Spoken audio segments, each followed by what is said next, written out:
Mesdames et messieurs, merci de nous rejoindre ici sur ce plateau, le plateau de tous les lundis où nous abordons la grande question économique avec notre invité Sophonie Jed Koboudé que nous avons en ligne. Sophonie Jed Koboudé, économiste, directeur général du think tank. Il s'agit du laboratoire d'idées, l'Afrique des idées. C'est avec lui que nous allons décortiquer l'un de ces sujets que vous aurez le temps de découvrir et de découvrir davantage parce qu'il passera tout son temps à nous apporter des éclaircissements. Sophonie Jed Koboudé, vous êtes en ligne, bonsoir. Oui, bonsoir. Bonsoir, cher ami. Bonsoir aux téléspectateurs. Très bien, tout le plaisir est pour nous de vous recevoir, d'être désormais avec vous tous les lundis.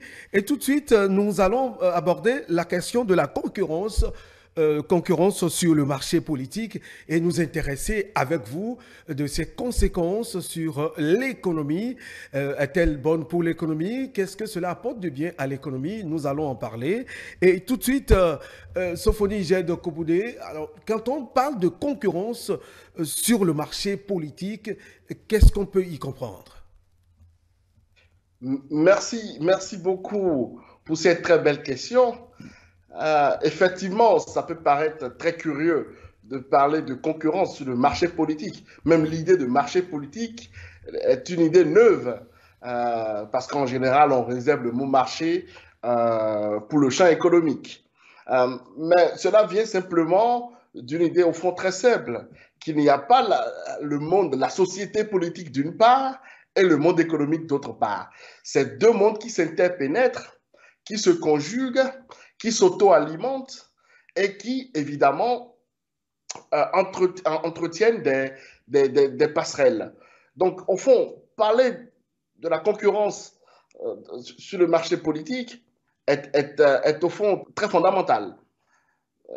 Il est démontré qu'en économie, la concurrence est une bonne chose, c'est-à-dire est une force motrice de l'innovation, de l'efficacité, de meilleure allocation des ressources.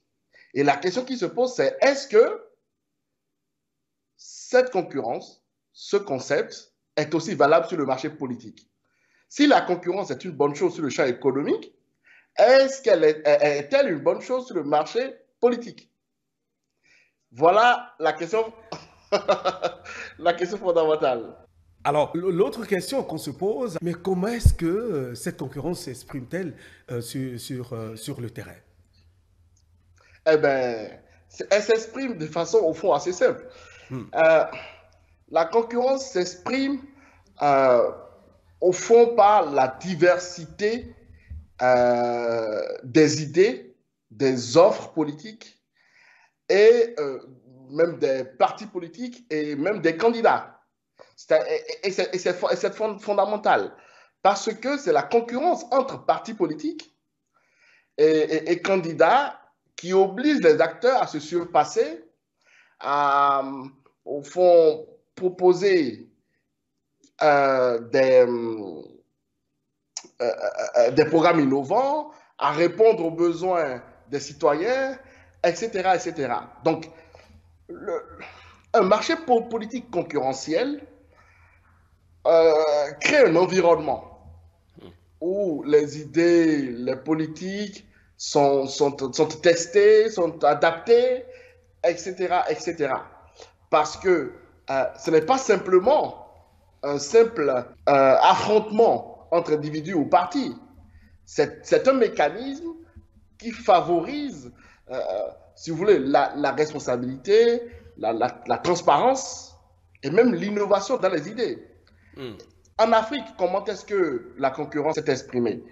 Au fond, elle s'est exprimée sur le marché politique à travers la diversité des partis, oui.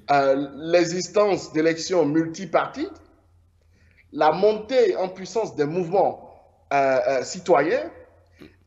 Au fond, c'est tout ceci qui a conduit à une forme de manifestation de la concurrence sur le marché politique en Afrique.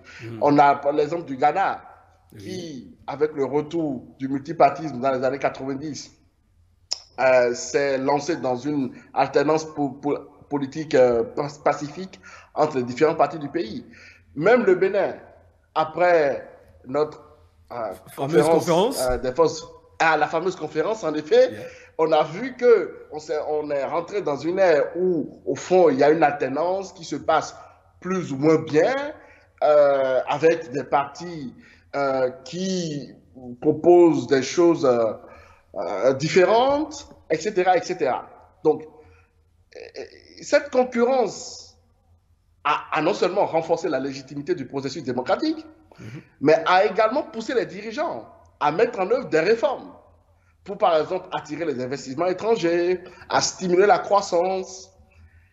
Et c'est quelque chose de fondamental parce que moi, il y a un philosophe que j'aime beaucoup qui s'appelle John Stuart Mill, un philosophe britannique, et qui dit que, au fond, la confrontation d'idées opposées est essentielle pour se rapprocher de la vérité, pour en quelque sorte améliorer la société.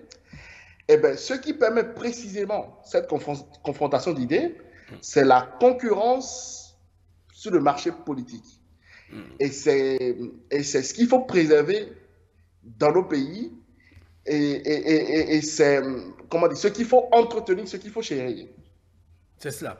Alors, Monsieur Koboudé, est-ce que, sinon, comment est-ce que le lien entre la concurrence sur le marché politique s'établit-il entre, oui, je parle de cette concurrence sur le marché politique, s'établit-il entre les différentes forces sur le terrain?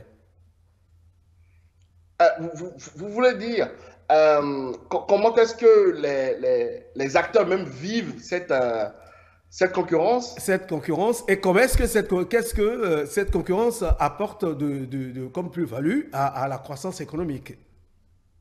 Ah, à la croissance économique. Ah, excellent. Yeah. C'est vrai que on peut se dire pourquoi ce qui se passe sur le terrain politique aurait une influence sur le terrain économique. Oui. Parce que certains peuvent tout à fait imaginer que c'est deux terrains distincts. Eh bien, ça n'est pas tout à fait vrai parce que le lien entre la concurrence politique et la croissance économique réside en réalité dans la manière dont la concurrence incite les gouvernements à adopter des politiques efficaces, transparentes et favorables au développement économique.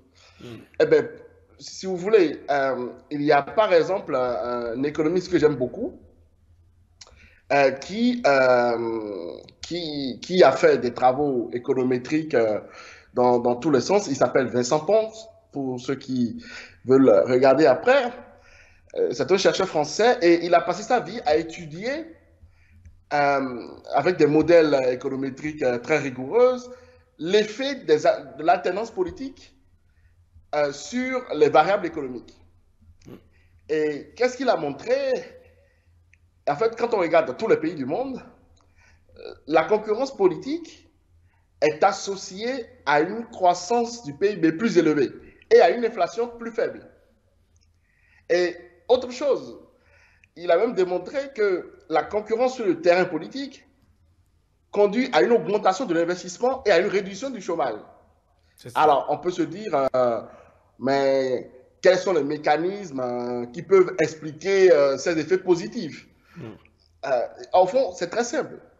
D'abord, la concurrence, l'alternance surtout, renforce la discipline des politiques économiques. Parce que la perspective d'une alternance peut inciter les gouvernements en place à mener des politiques économiques plus responsables et plus soucieuses de la croissance à long terme. À long terme, car ils savent qu'ils seront jugés par les électeurs lors des prochaines élections. Et l'alternance politique favorise autre chose aussi. Ça favorise la réforme. Parce que l'arrivée de nouveaux partis au pouvoir eh bien, peut apporter de nouvelles idées, de nouvelles perspectives, ce qui peut conduire à des réformes économiques bénéfiques pour le pays. Et dernier point pour finir rapidement, la concurrence politique améliore aussi la confiance des investisseurs parce que l'alternance peut renforcer la confiance dans les institutions démocratiques. C'est-à-dire que il y a quelque chose que les gens ne comprennent pas toujours, c'est que l'expression de la démocratie renforce la démocratie elle-même. Il y a une espèce de boucle de rétroaction qui fait un entretien du concept en lui-même. Plus les élections se déroulent de façon transparente, avec une alternance à la clé, plus les gens ont confiance en se disant, ben ça marche. Ça marche, il y a de l'alternance, etc., etc. Et c'est quelque chose de fondamental à comprendre. Il ne faut pas croire que quand on restreint les libertés ou quand on restreint on augmente les barrières à l'entrée sur le terrain politique ou dans les processus électoraux, pardon. Et ceci est nuisible en fait à l'économie. Encore une fois, la théorie économique a démontré, quelqu'un comme Lézinan, l'économiste Lézinan, a montré par exemple comment en Italie, la concurrence électorale explique la performance des gouvernements. Donc, si vous voulez, on a, comment dire, plein de travaux qui montrent que la concurrence électorale, là, plus simplement la concurrence politique en général, mais la concurrence électorale est associée à des gouvernements plus efficaces et à une meilleure fourniture de services publics. Et ça, ce n'est pas une opinion, c'est un fait. Donc, quand moi j'entends parler des acteurs qui disent oui, il faut aller vers de grands ensembles, il faut corser davantage la participation aux élections, tout ça n'est que biaisé. La réalité, c'est que le darwinisme fonctionne même s'il y a plusieurs candidats au départ. Vous savez, il y a des pays où vous avez une trentaine de candidats aux élections présidentielles, par exemple, mais quand vous regardez bien, vous avez seulement 20% des candidats qui récoltent 80% des suffrages. Très bien. Monsieur Koboudé, ça dit que selon vous, le fait d'opter pour l'instauration de grands partis, d'aller de grands partis, toute cette option que certains pays ont adoptée n'est pas la bonne en termes de concurrence du marché politique sur l'économie. Est-ce ce que vous voulez dire? Je veux simplement dire que la liberté d'association est quelque chose de fondamental et que je ne crois pas à l'idée que un parti politique qui fonctionne, c'est un gros parti politique. Je n'y crois pas. Je pense qu'on peut tout à fait être à taille très modeste et avoir des idées et lutter pour une cause. Et lutter pour... écoutez, les grandes révolutions ont toujours été initiées par les marginaux. Ne croyez pas que un grand changement provient des grands ensembles. Ça n'est pas vrai. L'histoire démontre le contraire. Donc, l'idée que c'est la rationalisation. Comment dire? J'entends même des gens qui disent que il ne faudrait pas avoir plus de 5 partis politiques, plus de 10 partis politiques. Et quand on leur demande comment vous arrivez à ce chiffre 10, comment vous arrivez à ce chiffre 20, on n'a jamais aucune démonstration. Ces gens-là se calquent toujours sur la vie américaine en disant mais regardez, aux États-Unis, on a 2 grands partis, le parti des démocrates et le parti des républicains. Et puis, voilà, ça structure la vie politique. Mais ce qu'ils oublient de dire, c'est qu'il y a plusieurs candidats. Il y a des candidats indépendants, il y a des candidats libertariens, etc. etc. Des écologistes, etc., oui. Oui. Donc en réalité, oui, les 2 grands partis, les démocrates et les républicains vampirisent la campagne électorale. Mais mais il y a d'autres partis. Et surtout, regardez bien la conséquence de ce fait aux États-Unis. À vouloir réduire le nombre de partis politiques significatifs, Oui.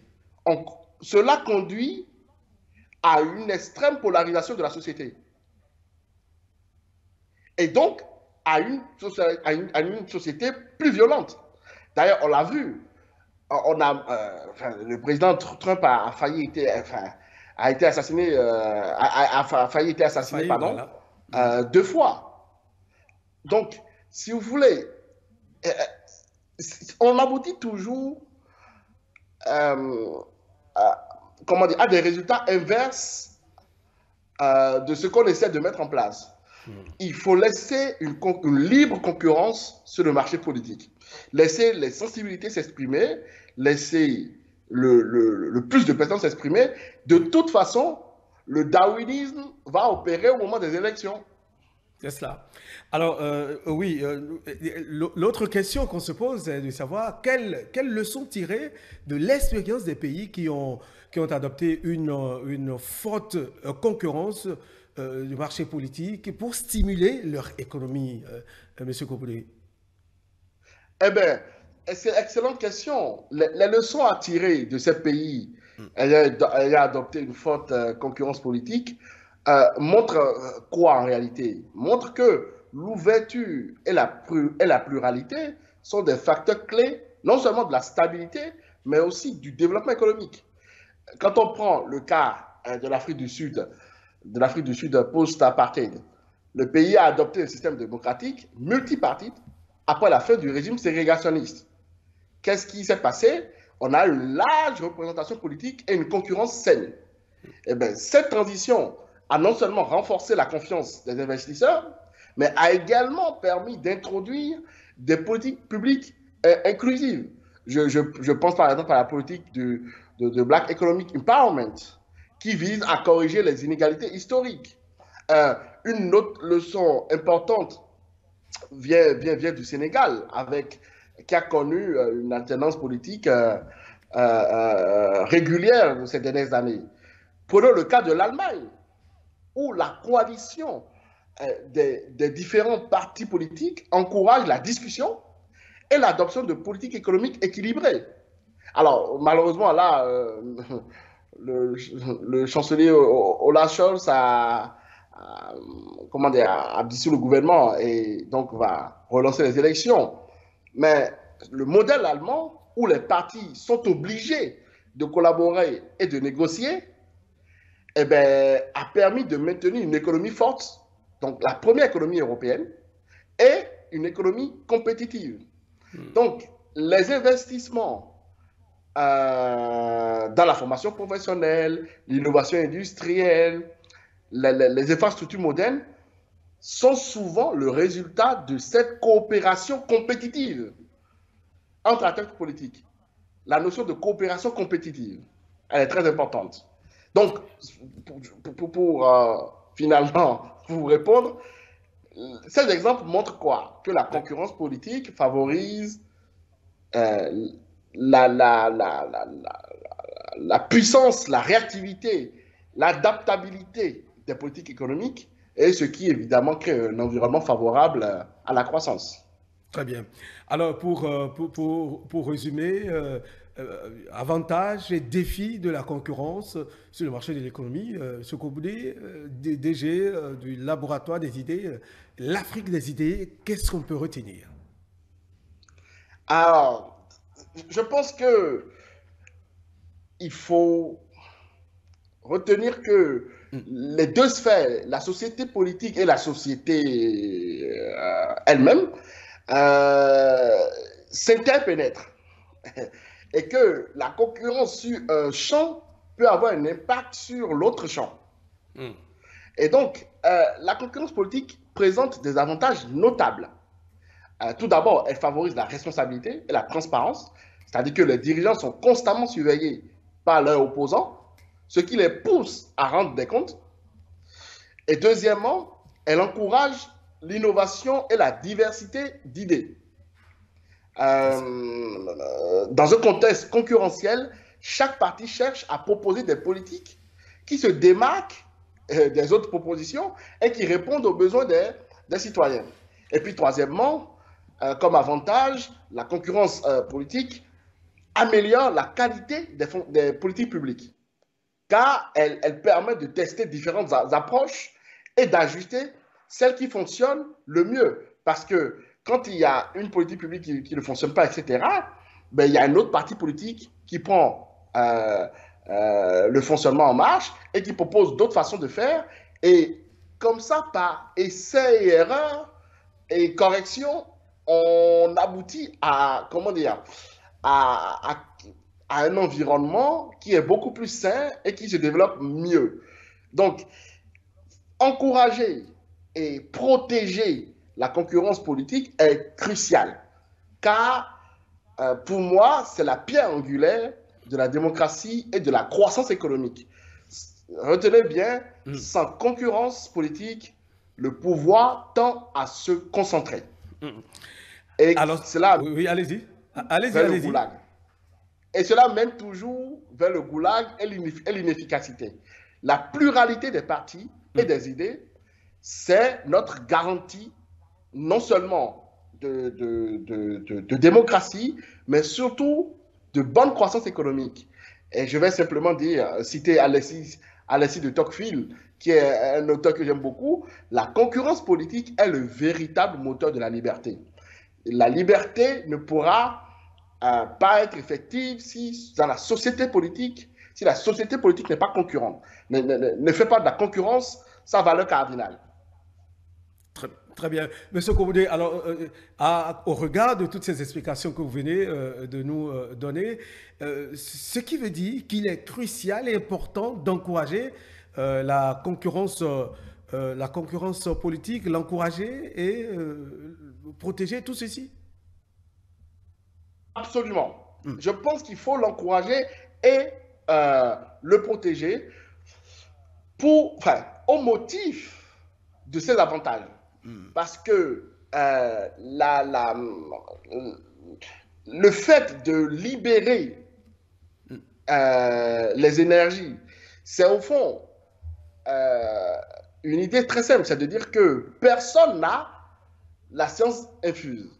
Et laisser différents partis politiques le plus nombreux possible exprimer leur vision de la société, leur capacité à faire des offres politiques, permet justement, au fond, de s'approcher de la vérité. Encore une fois, la concurrence politique, c'est simplement un sous-ensemble de la concurrence des idées.